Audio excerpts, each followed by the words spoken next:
Aruba Group Fund y Carson Group ayer firmaron el acuerdo de compra del Hotel Radisson. Después de más de 8 meses de negociaciones y una larga batalla legal, por fin se definió este caso que llena de satisfacción no solo al gobierno y a las partes en cuestión, sino seguramente a la comunidad de Aruba en general.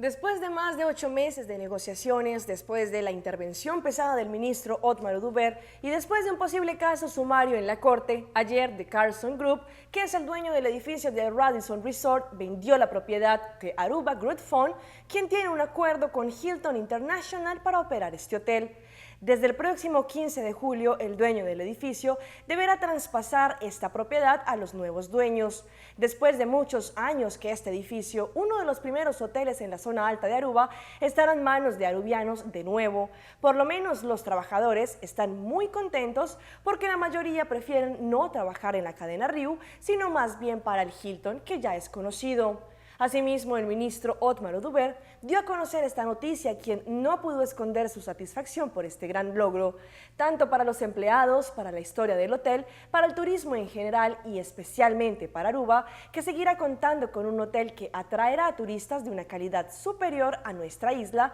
y bajo el nombre de arubianos con la compra de este hotel. Pulso Latino con Alejandra Forero, de lunes a viernes, desde las 6:45 de la tarde, aquí en ATV, Canal 15.